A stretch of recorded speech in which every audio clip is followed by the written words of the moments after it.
Okay, wow, South Korea. Talk about political drama. Yeah, wild stuff. You sent over all these articles about President Yoon Suk Yeol Uh-huh. declaring martial law Right. and then lifting it like hours later. Yeah, I mean, it's incredible to see democracy, I mean, a seemingly stable one, Yeah. go from, just normal day-to-day business to the edge of military rule. Yeah. And then back again, all in like a matter of hours. It's crazy. Right. Yeah. So let's break this down step by step. So let's do it. For everyone listening, so we're all on the same page. Absolutely. So to start, just the timeline of events. Okay, so late Tuesday night, December 3rd. This week. Yeah, this week, 2024, obviously.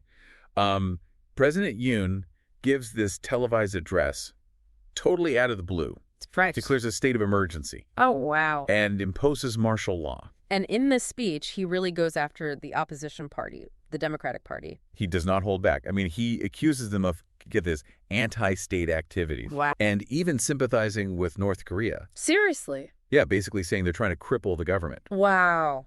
bring the whole thing crashing down. He even called the National Assembly, which is controlled by the opposition, Right. a den of criminals. Yeah, strong words. Was he, trying to provoke them? I mean, it definitely came across as a direct challenge. Yeah. And, the opposition, they didn't just sit there and take it. No. They came back swinging, condemning the move as totally illegal, a power grab. But before we get to that, I'm curious about those accusations. Did June offer any evidence? That's the thing. He claimed the opposition was blocking essential budgets, putting national security at risk, all this. Yeah. But he didn't really provide, concrete proof. So there were a lot of raised eyebrows. Yeah. Even within his own party, the People Tower Party. Really? People were like, hold on, what's going on here? Okay, so accusations are flying around. Martial law is declared. What happens on the ground? Do tanks actually roll in? There were reports, of troop deployments.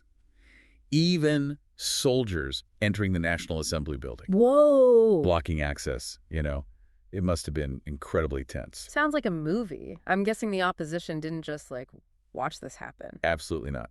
They immediately called for an emergency parliamentary session, trying to get lawmakers to the National Assembly. Okay. And here's where it gets really interesting. They actually managed to hold a vote on the martial law decree. Wait, what? Even with soldiers, right there? Right. It's a pretty key part of South Korean democracy, actually. The Constitution allows the National Assembly to overturn a presidential decree of martial law. Oh, interesting. Yeah, and the vote wasn't even close. 190 lawmakers present, all against it. Unanimous. Unanimous. Talk about a message. Yeah, big one. Right in Yoon's face, too. We're not going to stand for this attack on democracy. So they were basically like, nope, not happening. Yeah, and the National Assembly Speaker, Woo Won-shik, Okay. he's the one who declared the martial law decree invalid. Whoa. Pretty dramatic stuff. Yeah, big time. So you mentioned this constitutional mechanism. Yeah. Can you explain that a bit more? How does that work? It seems pretty important. Oh, it's absolutely crucial. Yeah. So South Korea's constitution, Right. this document, right, it was born out of their struggle for democracy back in the late 1980s. Okay. And it specifically gives the National Assembly the power to overrule a presidential declaration of martial law. Interesting. So they put that in there, to prevent this exact kind of thing. Exactly. It's to stop a president from, grabbing power unconstitutionally. So it's like a safety valve for their democracy. Exactly, a safety valve. And in this case, it worked perfectly. Yeah. Yoon tried to scare everyone, talking about national ruin and all that. Yeah. But Parliament, they just shut it down. Wow. Immediately, unanimously. They stopped him in his tracks. That's amazing. So the parliament was like a wall, right? Right. Protecting against, abuse of power. Yeah. It's a perfect example of checks and balances, right? Yeah. When the system works, it can really protect a country from sliding into, dictatorship, Yeah. authoritarianism. That's fascinating. So we've got Yoon declaring martial law, Parliament basically saying, no way, high stakes, what happens next? Does Yoon just, give up?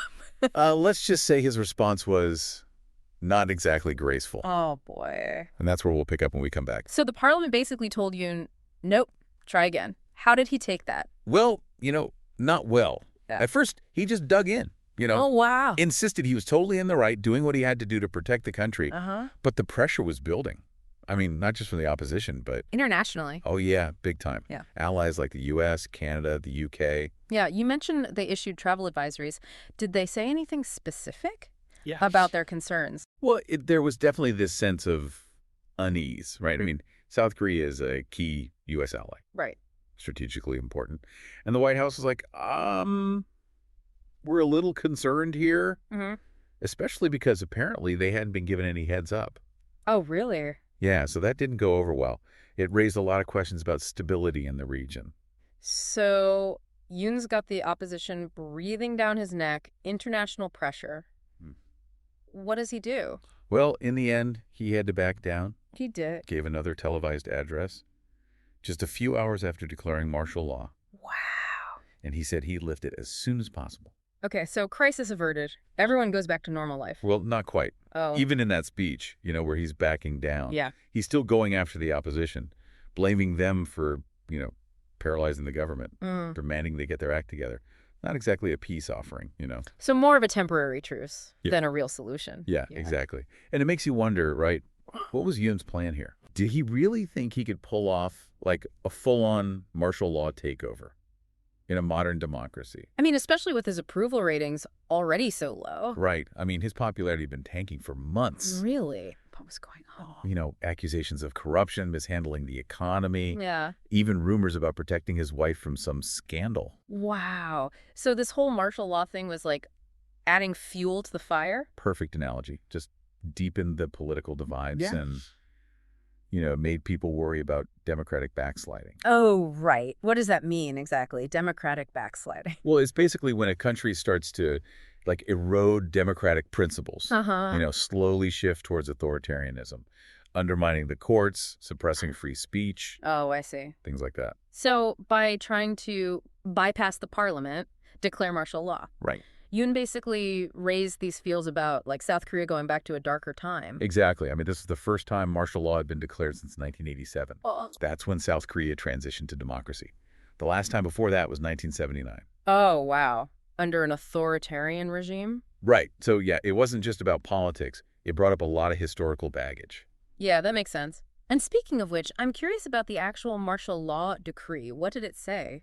Like specifically? Oh, some of the stuff in there was pretty scary. Right. Like, it banned all political activity, Seriously? totally shut down parliament, outlawed protests. Wow. Media was put under military control.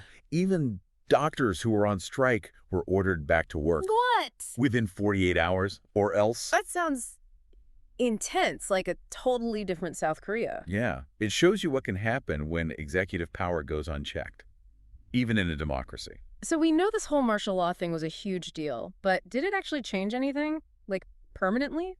Well, the immediate crisis was averted, sure, but the consequences, they're still playing out. Okay, so the martial law thing is over, but it feels like there's still a lot of tension in South Korea. What's happening now? Yeah, I mean, even though Yoon backed down, there was this huge wave of protests. Oh, really? Oh, yeah. Mm. People were out in the streets demanding he resign or be impeached. Wow. So even though things technically went back to normal, people are still, like, upset. Big time. It's not just the protests either. You see it all over social media. Mm-hmm. People are angry, anxious. They're questioning Yoon's judgment, Yeah. his commitment to democracy.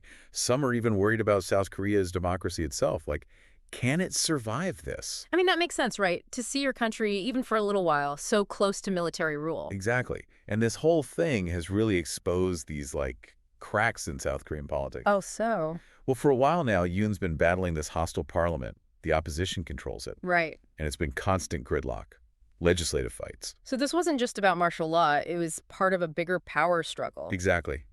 Yoon's trying to push his agenda, but the opposition keeps blocking him, challenging his appointments, launching investigations. It sounds pretty frustrating for both sides. Oh, absolutely. And that frustration probably played a role in, the martial law decision, Yeah. even if it was a huge miscalculation. So maybe it wasn't like a planned power grab, more like a desperate move. It's possible. Yoon's approval ratings were already in the toilet.